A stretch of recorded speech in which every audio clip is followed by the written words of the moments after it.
이럴 거면 뮤지컬 35회 1부 시작하겠습니다. 안녕하세요. 저는 헤아로운 공연생활 유튜브 채널을 운영하고 있고 주식회사 랑의 대표인 안영수입니다. 네, 안녕하세요. 공연 칼럼니스트 박병성입니다. 네, 반갑습니다. 네, 반갑습니다.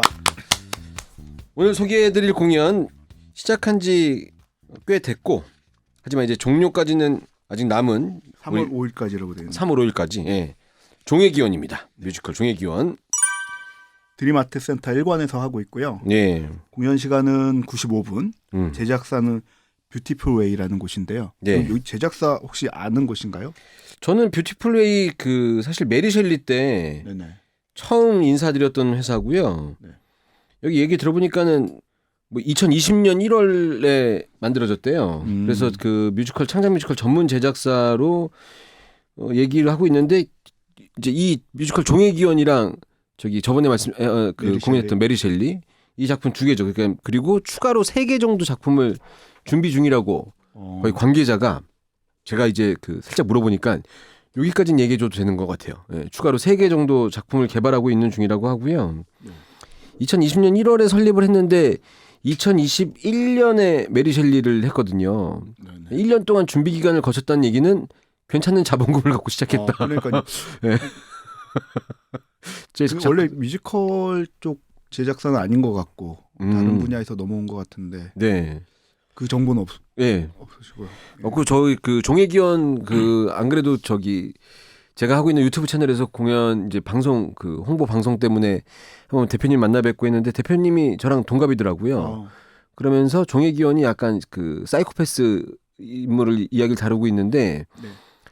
그런 얘기 하시더라고요. 저는 이제 종회기원이 책을 원작으로 해서 기반으로 해서 만들어졌다 이제 이렇게만 생각하고 있었다가 그 대표님도 이유 없이 폭행을 당하거나 네. 이랬었던 경험이 있다고 하시더라고요. 그러면서 이제 이 작품 그런 의미에서 당신은 만들면서 좀 너무 세지 않게 하지만 이제 원작 자체가 워낙 세니까 뭐 그런 의미를 말씀하시고 이제 본인의 어떤 생각을 말씀하시는데 그런 사람이 바로 앞에서 얘기하니까 그래서 이런 작품을 만드셨구나 뭐 이런 생각이 좀 들더라고요. 네. 창작 뮤지컬 전문 제작사라고 하면서 메리 셸리와 종회기원 이렇게 두 작품 만들어내는 걸 보니까 아마 원작에 대한 소스를 책이나 뭐 이런 것들에 좀 많이 기반을 두고 있지 않나? 그러면 약간 다크한 느낌을 네, 가지고 있는 그런 취향은 느낌이 확실히 있는 네. 제작사인 것 같아요. 아직 그렇죠. 두 편 갖고 판단하기는 이르지만. 근데 취향대로 해서 돈이 되면 네. 취향이 오래 가고. 네네. 네. 이제 근데 다른 제작사들 공연하는 거 보다 보면 좀 이런저런 작품들 많이 만들어 보고 싶으시겠죠. 네. 잠깐 얘기 나온 김에 메리 셸리 잠깐 말씀드리면 21년도에 창작 초연됐었던 작품이고 1818년 소설 프랑켄슈타인을 집필한 영국의 작가 메리 셸리라는 네. 사람을 모티브로 해서 만들어진 공연이고 당시에 이거 공연 홍보할 때만 해도 이성준 음악 감독이 메리 셸리에 참여를 해서 작곡가. 예, 프랑켄슈타인을 또 같이 했었잖아요. 작곡을 했었잖아요. 그래서 이성준 감독으로 연결이 되다가 이 공연이 끝나고 얼마 지나지 않아서 쇼노트에서 더 테일 네. 작품을 또 만들었는데 더 테일은 또 메리 셸리에 출연했었던 다른 인물들이 주인공이잖아요. 맞아요. 네. 그래서 이렇게 약간 세계관이 이렇게 연결되는 것 같은 그런 느낌이 들었었던. 근데 그때 메리 셸리가 별장에 가서 바이런 등등가 그 일화들이 있잖아요. 별장에서 비가 막 쏟아지는 폭우 속에서 맞아요. 이제 무서운 이야기를 하고. 근데 그때 모였던 사람들 가지고 이야기들이 굉장히 많이 있고 그거 가지고 만든 작품들이 꽤 많아요. 말씀하셨던 뭐 더 테일도 그렇고 메리 셸리도 그렇고 뭐 거기서 만들어진 이제 프랑켄슈타인도 그렇고. 네. 그때 그러니까 지금 2020년대 우리나라 뮤지컬을 위해서는 그 당시에 그분들이 잘 모인 겁니다. 네. 네. 그리고 이제 종회기원은 현재 드림아트 센터 1관에서 공연 중인데 작품에 대해서 말씀을 드리면은 원작자 이 정유정 작가 이분이 이제 베스트셀러를 계속 쓰셨잖아요. 3편을. 그중에 이제 영화화된 것도 있고 이 종회기원이 7년의 밤이랑 28 이것과 함께 악의 3부작 이렇게 얘기들 하는데 이 작품 이 소설들 중에 마지막게 종회기원인 거죠. 그리고 세 작품 중에 유일하게 1인칭 시점으로 쓰인 작품이라고 하고 최상위 사이코패스 프레데터의 시선으로 세상을 보기 때문에 독자들에게 더욱 쎄한 느낌으로 다가오는 작품이라고 이제 대본에 되어 있고 우리 PD님이 자료 조사하셨는데 네네. 이거 주변에 읽으신 분들 우리 국장님은 책을 아예 들고 오셨는데 보면서 아직 네. 다 읽지 못하고 아 그래요? 다 읽지. 네. 제 주변에도 많이 책들을 읽으셨더라고요. 엄청 재밌습니다. 네. 막 흡입력이 장난이 아닙니다. 순식간에 책장이 막 네. 넘겨간다고 이렇게 말씀을 하시고 그런데 또 몇몇 분은 읽히는 건 그렇게 읽히는데 다 읽고 나면 찝찝한 마음이 남는 그런 책이라고 네. 많이들 하죠. 왜냐면 이 소설에 등장하는 인물 유진이라는 인물이 네. 여기서도 뭐 프레데터라고 나오지만 사이코패스 중에서도 뭐 최상위 포식자 같은 맞아요. 사이코패스트의 사이코패스트 같은 인물이어가지고 네. 근데 그것을 이제 각성하지 못해요. 본인이 어떤 일을 저질렀는데 그것을 각성하지 못하고 있다가 소설에서는 그것을 자신의 어떤 본성을 알아가는 구조, 약간 네. 미스테리 구조가 되어 있거든요. 그래서 어떻게 보면 약간 좀 평범하진 약간 좀 그렇게 근데 완전히 특이하진 않지만 평범하게 같이 살아갔던 어떤 유진이라는 인물이 자기 속에 있는 사이코패스적인 그 모습을 발견해 가는 과정이 굉장히 흥미롭게 그려지는데 네. 그 자신의 그 본성, 악의 본성이 너무나 끔찍하고 아무런 어떤 제의식이나 뭐 그렇죠. 사이코패스가 그렇지만 네. 뭐 상대방에 대한 배려나 이런 것도 없이 자신의 어떤 거슬린 게 있으면 가차없이 살인을 저지르는 그런 인물이어서 그 악의 본성을 보고 있는 것이 좀 찝찝할 수 있죠. 네, 힘들고. 네. 그래서 이 그 배우분들 연기하는 배우분들도 그렇고 창작진도 그렇고 인터뷰하면 늘 하시는 말씀이 이제 이런 류의 인물을 다룬 공연이나 이제 책은 잘 모릅니다만 작가님을 만나본 적은 없어서 이 작품을 만드는 작가, 작곡가, 연출, 배우분들 다 늘 생각하고 이야기하는 것이 이 살인자, 이 악인에 대해서 서사를 부여하거나 이러진 않으려고 노력을 한다. 이런 인물이라는 것에 대해서 인간의 본성의 어떤 한 부분에 대해서 경종을 울리고 뭐 이런 식의 의미를 말씀을 하셔서 이런 부분에 대해서는 우리가 그냥 뭐 지금 같은 시대에 무슨 생각으로 공연을 만들었느냐 이렇게 볼 것이 아니라 그런 것에 대해서 다 인식하고 만들었기 때문에 그런 걸 좀 보시는 분들도 사력 있게 봐주시면 좋겠고 잠깐 말씀하셨던 이 뭐 프레데터라고 여기 나와 있는데 이 프레데터가 아까 포식자를 뜻한다고. 네네네. 그죠? 이게 뭐 프레데토리에서 파생된 단어래요. 사이코패스 중에서도 최고 네. 거의 1% 뭐 이 최상위. 네. 그죠? 예. 그래서 뭐 다른 사람들한테 어떤 인간적인 그 감정을 공감하거나 이런 능력이 전혀 없고 본인한테만 유익하냐, 무익하냐 이 정도만 그 판단해서 어떤 행위를 아무런 감정에 이런 거 없이 저지르는 인물? 측은지심이 없는 건데 그렇죠. 이제 막 아이가 물에 빠졌을 때 네. 느끼는 자연스러운 그 감정이 측은지심이잖아요. 네. 인간이면 네. 그런 상황에서 그 불쌍한 마음을 갖게 되는 게 당연한데 네. 이 사람은 그게 없죠. 그러니까 측은지심이라는 게 성선설의 어떤 근거가 되는 거거든요. 인간이 선한 본성을 갖고 있다. 네. 이게 그 맹자가 말하는 측은지심이 있기 때문에 맹자 공자까지 올라가는 거예요. 네. 성선설을 얘기하는데 네. 이 사이코패스에서는 기본적으로 측은지심이 없어요. 네. 그러니까 인간이 선하다는 것을 사이코패스만 본다면 주장할 수 없게 되는 거죠. 그렇죠. 네.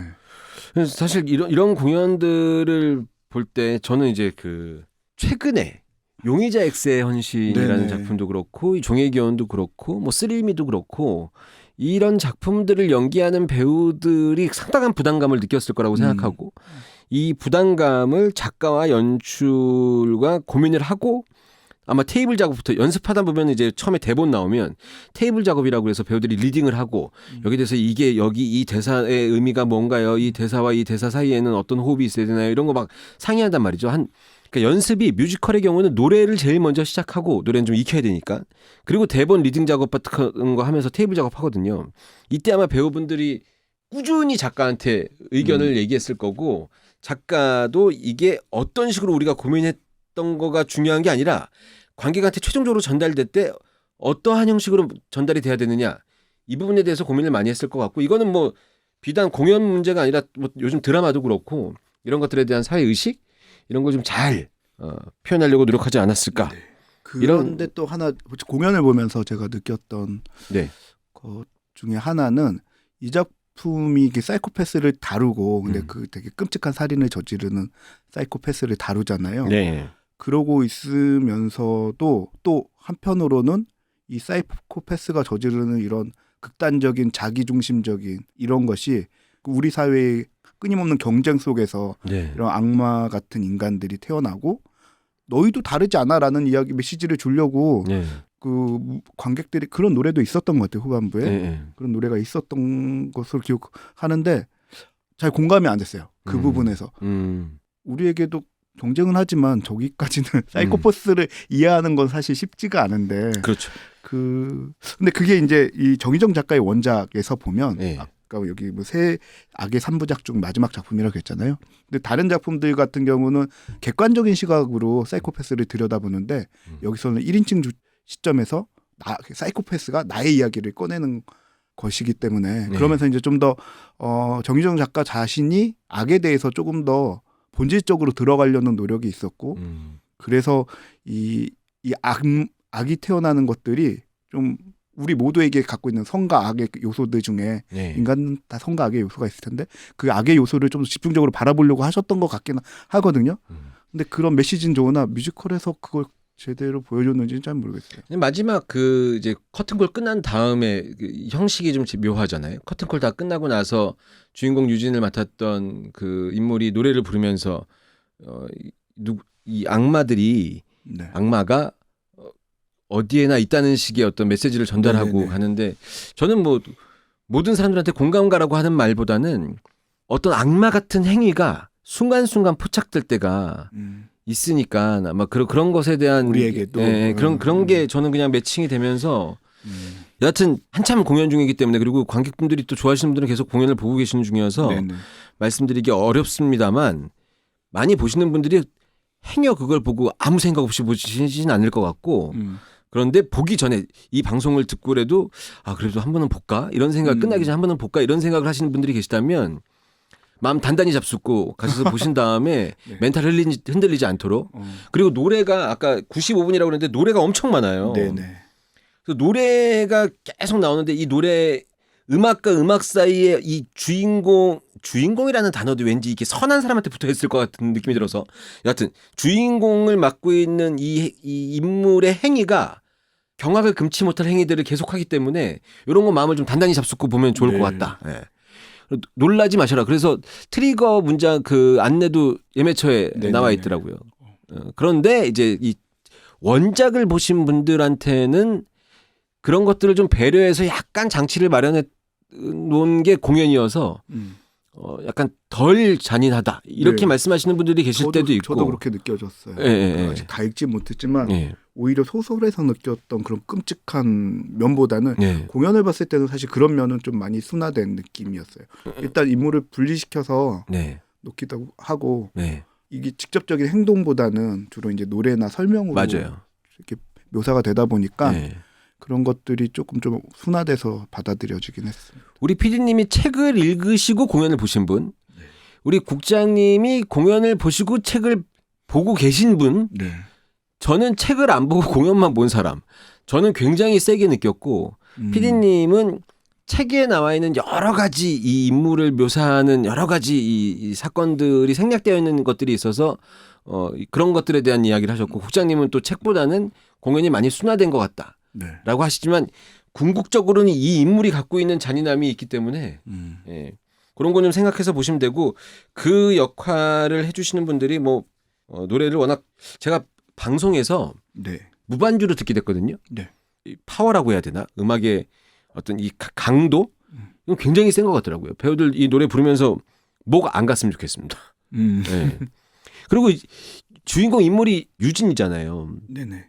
게다가 이제 이건 공연에서 표현할 때 유진 두 명이 한 인물을 표현하고 있고 불과 얼마 전에 이 근처에 있는 공연장에서 유진과 유진이랑 공연을 했었대.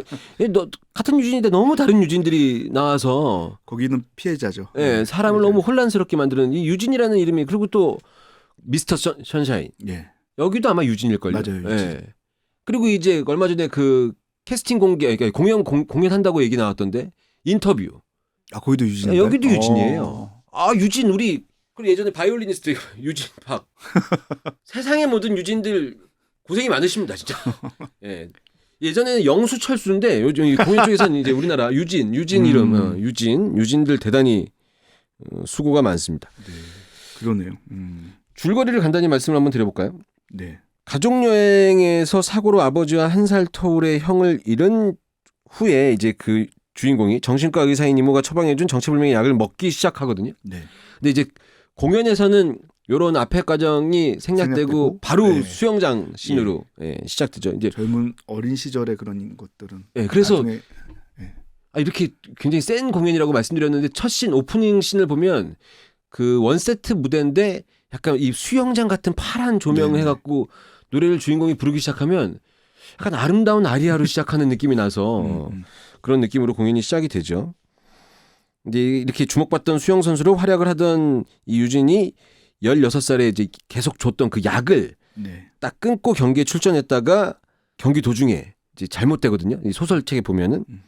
그러면서 이제 선수 생활을 딱 끝내면서 그 약이 나의 어떤 것들을 각성시키는 이걸 방해하고 있었구나. 네네. 이렇게 되면서 그 공연 중에는 그걸 깨달은 다음부터 다른 유진이 이제 표현하기 시작하죠. 그렇다고 서로가 무슨 지킬 나이트처럼 다른 자아를 막거나 방해하거나 이런 건 아닙니다. 이제 늘 주눅들게 하는 어머니의 철저한 규칙 뭐 이런 게 있고 마음대로 조종하는 듯한 기분 나쁜 이모의 감시 아래 유진이 계속 이렇게 있었다가 가끔씩 약을 끊고 몰래 밤에 외출하는 걸 이제 위안 삼죠. 이제 책에 보면은 그때마다 말도 안 되는 것들을 버리는 거 맞죠? 책에 묘사된 거는 정확히 한 사건만 묘사되고 그냥 즐긴다. 여자들을 따라가서 그 여자들이 공포심을 느끼는 얼굴을 보는 걸 즐긴다. 예, 뭐 그렇게 이제 유진의 어떤 그 기이한 행위를 우리가 예상할 수 있게 표현이 되어 있는데 그러다가 이제 어느 날 새벽에 어젯밤부터 어머니와 연락이 닿지 않는다는 혜진이라는 사람의 전화를 받게 되고 자리에서 일어났던 유진이 방 안에 피범벅이 된 이제 그 모습을 보게 되죠. 이제 이때부터 드라마는 뭐 이제 공연에서는 누가 살인자고 살인자를 찾아가는 형식이 아니라 얘다.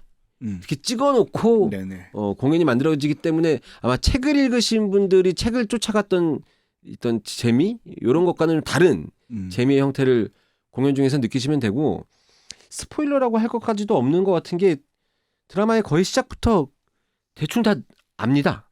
그렇죠. 그죠? 일단 그 마치 하이드 같은 존재가 처음부터 등장하니까 그런 것을 눈치챌 수가 있는데 소설에서는 오히려 끼어나 봤더니 자기 몸이 막 피범벅이 되어 있는 옷을 입고 있고 꿈 같은데 정확하게 기억이 안 나고 근데 이게 어떤 일인지를 이제 각성해 가는 과정 자체가 되게 흥미롭게 펼쳐지거든요. 별별 생각들을 다 하고 그래서 자신의 그 악마성과 마주하는 그 대목 자체가 굉장히 중요한 플롯으로 작용하는데 뮤지컬에서는 이미 딱 악마가 나와 있는 거나 마찬가지니까 대면을 하고 시작을 하니까 그 점이 이제 소설과 뮤지컬의 큰 차이인 것 같아요.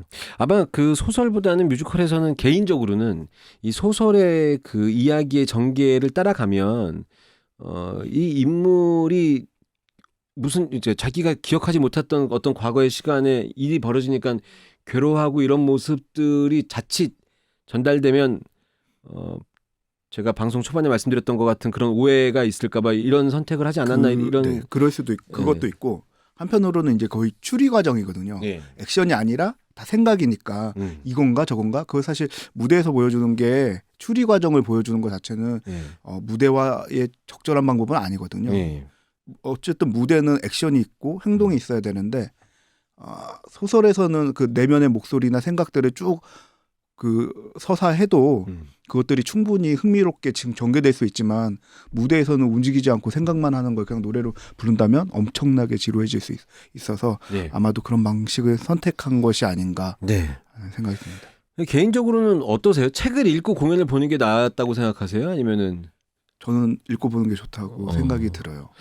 저는 이런저런 후기를 들어보면 이럴 거면 뮤지컬을 듣고 공연을 보고 궁금하면 책을 보고 그다음 공연 보시는 게 어떨까 이런 생각이 제갈람을 기본으로 생각해놓고 얘기하는 게 좀 그렇지만 책알람 많이 보시라고 혜택도 많이 드리고 있으니까 그렇게 하시면 어떨까 싶고요. 요거 등장 인물들 잠깐 설명을 해드리면 그 아까 말씀드렸던 이제 그 한유진 역 2인 1역인데 이름이 같으니까 왜 상세 페이지 보면은 유진 그러고 배우가 너무 많은 거예요. 저도 내용 하나도 모르고 상세 페이지 봤더니 예매처 상세 페이지 봤더니 유진인데 6명인가가 이렇게 쫙 이렇게 있어갖고 이제는 무슨 뭐 트리플 쿼드도 아니고 6명씩이나 캐스팅을 해 막 이렇게 됐는데 그게 아니고 네. 한 번 공연할 때마다 유진이 2명씩 나옵니다. 그래서 이제 그 프로필 사진 보면은 파란 유진, 빨간 유진 네. 이렇게 돼 있거든요. 여기는 뭐 청유진, 홍유진으로 불린다고 하는데 저희 그 유튜브 방송할 때 들어보니까 보수 진보 이렇게 표현할 때도 있더라고요. 그래서 그건 우리가 피하자. 뭐 이렇게 얘기들 하더라고요. 네. 그래서 이제 파란 유진 역할에는 유승현 배우와 기세중 배우랑 백동현 배우가 공연을 하고 있고 빨간 유진 저 빨간 유진 처음에 등장할 때 그 침대 뒤쪽 그쪽에서 이렇게 그 방 뒤쪽에서 벽 뒤에 있는 사람이 갑자기 쓱 나오듯이 이렇게 등장하잖아요. 저 데스노트 안 봤거든요. 저는 이상하게 데스노트가 생각나더라고요. 류크 느낌 나죠. 네, 약간 니엘 공연으로 봐서 그런지 몰라도 머리 스타일 때문에 그런지 몰라도 예, 류크 느낌의 데스노트로 공연이 시작이 돼서 맨 마지막에 후드티 입고 끝날 때 그 멘트 때문에 미드나잇으로 끝나는 악마는 어디에나 있다 뭐 이런 느낌으로 끝나서 저한테는 이제 그렇게 앞뒤가 이렇게 좀 생각이 됐었는데 그 빨간 유진 역할을 하시는 배우분들은 우리 박규원, 니엘, 박상혁 배우가 공연을 해주고 계십니다. 그리고 아까 말씀드렸던 그 혜진 역할, 김혜진 역할에는 하동현, 박선영, 박상선 배우님이 공연을 해주시고 계시고 저 이 역할 힘들 것 같더라고요. 유진 엄마 하면서 네, 이모 하면서 하고, 예. 네. 이 역할을 주아 배우랑 류비 배우가 캐스팅돼서 공연 중이신데 이게 유진도 1인 2역으로 공연하니까 사실 의상 체인지나 이런 게 그게 크게 거의 없고 진행되는데 이 엄마와 이모는 굉장히 무대 뒤에서 분주하게 움직여야 될 것 같고 분주하게 움직이는 걸 깜빡할 정도로 나와서 이 템포가 막 빠른 그게 아니니까 그 연기하는데 꽤 어렵게 분장 뒤를 쓰고 있지 않을까 이런 생각이 들어서 공연 끝나고 나서 우리 유진 역할을 맡으신 분들 워낙 뭐 주인공이고 하니까 노래 분량도 많고 하니까 박수 많이 받으시겠지만 저는 개인적으로 류비 배우를 봤었거든요. 공연 볼 때. 네. 박수 많이 쳐드리고 싶더라고요. 이렇게 공연 줄거리와 우리 그 캐스팅 공연해 주시고 계시는 분들 얘기를 간단히 해봤습니다. 네. 우리 소설 읽고 계신데 그 국장님 뮤지컬이랑 다른 점 대표적으로 아까 중간중간에 잠깐 말씀하셨는데 그러니까요. 예. 뭐 가장 큰 거는 유진의 또 다른 네. 어떤 본령에 가까운 그 악의 화신이 네. 처음부터 드러난다는 게 가장 큰 차이인 것 같고요. 네. 소설에는 되게 미스테리 구조가 있거든요. 이게 무슨 일이 벌어진 거지? 본인도 너무 당황스럽고 이걸 어떻게 수습해야 될지 그리고 자신의 그 잃어버린 기억을 막 찾으려고 하면서 혼란스러워하는 과정들이 있는데 그러면서 이제 순간순간 드러나는 그 기억들 네. 그리고 그거 각성되어 가면서 자신의 본성을 깨달아 갖게 되는 그런 과정이 되게 흥미로운데 여기서는 그런 어떤 추리 구조가 좀 약화되면서 그 사건에 조금 더 중점을 둔 네. 구성으로 진행되고 있습니다. 종의기원은 처음부터 저는 기분이 찝찝하기 시작했다. 네. 이게 우리는 권선징악이 좀 있어야 되거든요. 아니 저는 사실 그 소설을 나중에 봤기 때문에 이야기를 따라가는 게 조금 힘들었어요. 내용 자체를 왜냐하면 친절하게 사건을 설명해 주는 게 아니라 음악으로 많은 것들을 되게 표현하는데 맞아요. 네. 사실 음악의 가사들이 쏙쏙쏙 들어오는 게 아니잖아요. 네. 그리고 한번 보면서 그거 다 네. 알아듣기 힘들죠. 네. 그러다 보니까 처음에 그 전체적인 이야기 구조를 잡아가기 전까지 파악하는데 좀 오랜 시간이 걸려서 네. 그리고 좀 잘 안 들리면 정확히 어떤 상황이지 네. 이걸 잘 놓치니까 네. 그래서 저 한번 소설을 보고 보시는 게 좋다고 생각하는데 그러고 보고 나니까 나중에 네.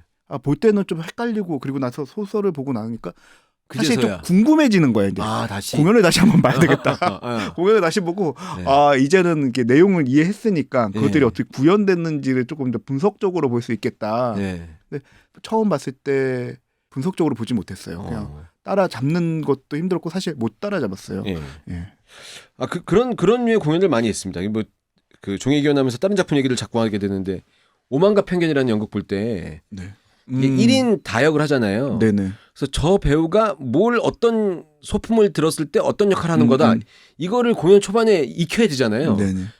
그래서 익히느라고 집중해서 봐요. 음. 그러다 보면은 자연스럽게 익혀지면서 드라마 내용에 빠지면서 이제 공연을 재밌게 제가 보게 되는 경우가 되죠. 근데 종의 기원은 그런 류의 공연이랑은 좀 다르지만 예, 아마 우리 국장님처럼 공연 보고 처음에 혼지 불온지 이런 것도 없고 그냥 야 그래서 이게 뭐야? 아까 그래서 뭐라고 했던 거야? 이게 궁금해서 책을 찾아보게 되고 아 이랬네 유진이 이랬네 이러면서 공연장 가서 보면은 아 이 부분은 삭제했구나 이 부분은 좋구나. 네. 그러다가 뭐 개인적으로는 뭐 소설을 봤더니 소설에 나와 있는 것 같은 것들을 섬세하게 막 나타냈던 거를 빼서 좀 아쉽다는 마음이 들 때쯤이면 이 아쉽다는 마음이 드는 그 빈 구멍에 이 공연에 유진이라는 캐릭터를 연기하는 배우들의 어떤 그 에너지가 채워지면서 다른 매력을 또 공연에 대해서 느끼는 거죠. 이러면서 뭐 가는 거 아닌가. 예.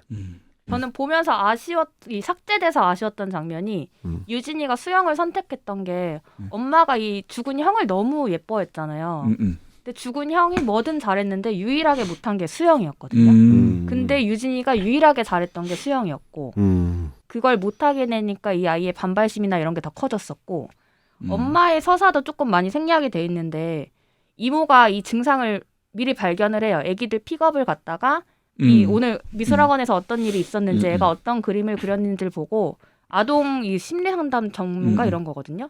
그래서 언니한테 얘기를 해요. 유진이는 조금 검사가 필요할 것 같다라고 얘기하니까 엄마가 이제 화가 난 거죠.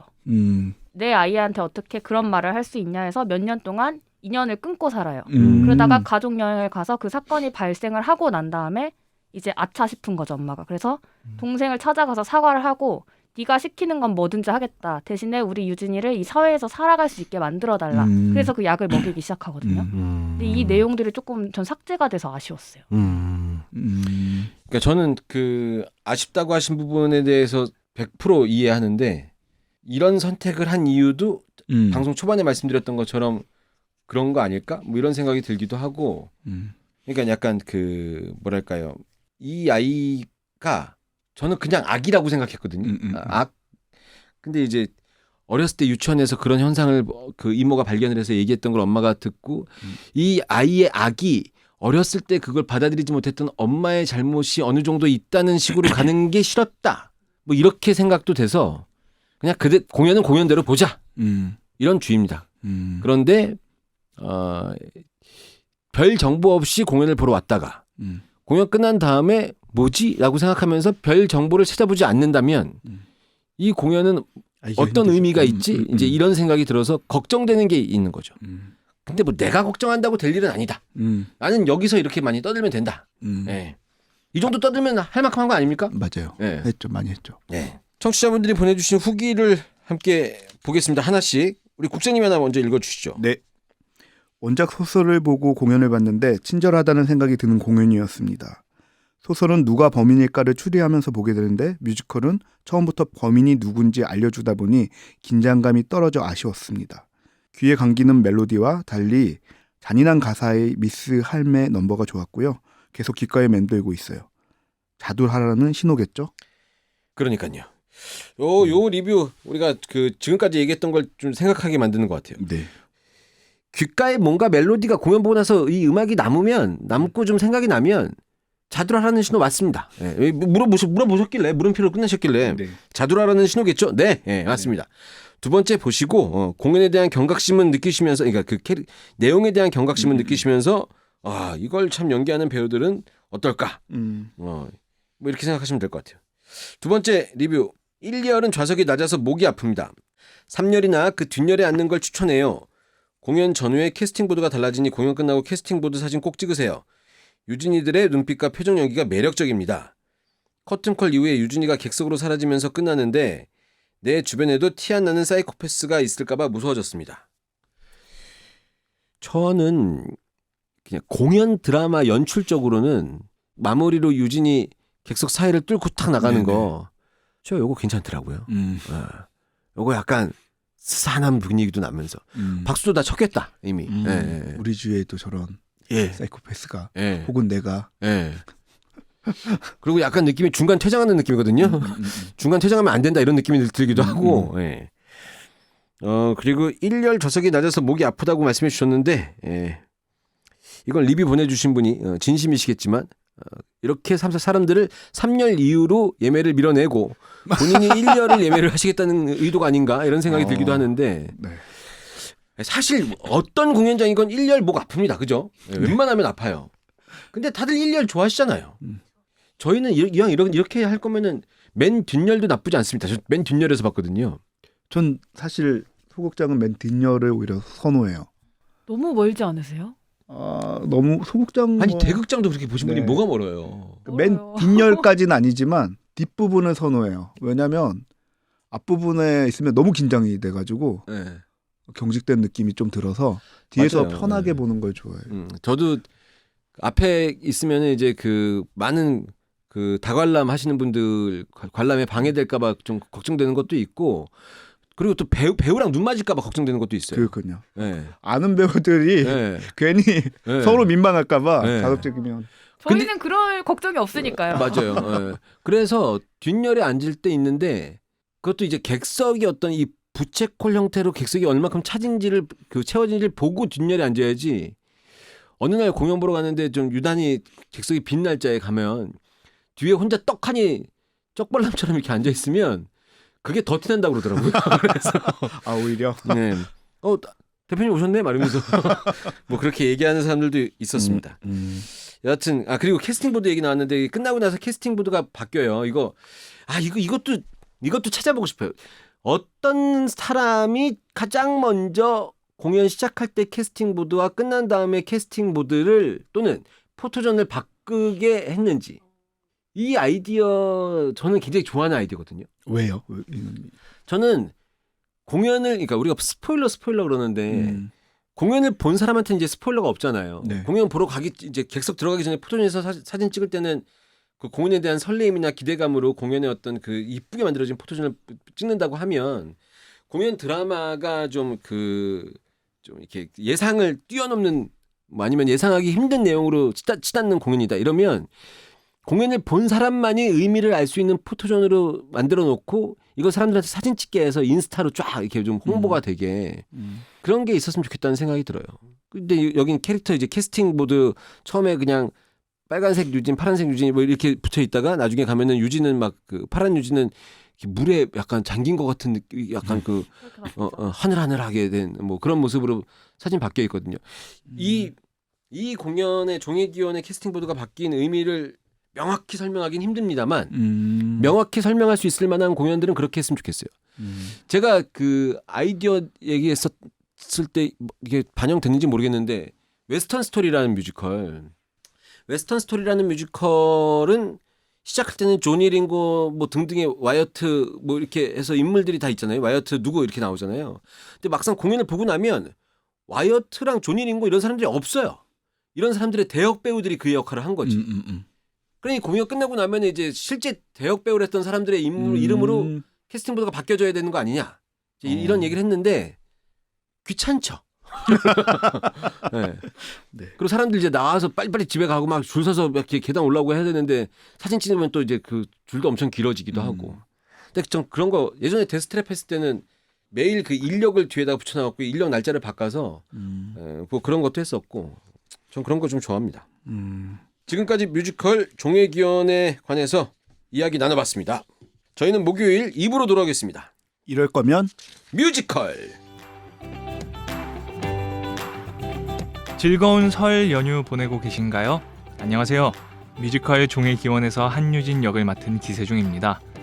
꿈과 희망의 드림아트센터 1관에서 3월 5일까지 공연하니까 많이 보러 와주세요. 많이 오실 거죠? 저희 진짜 열심히 하고 있거든요. 많이 와주세요. 사랑해요. 극장에서 만나요. 안녕.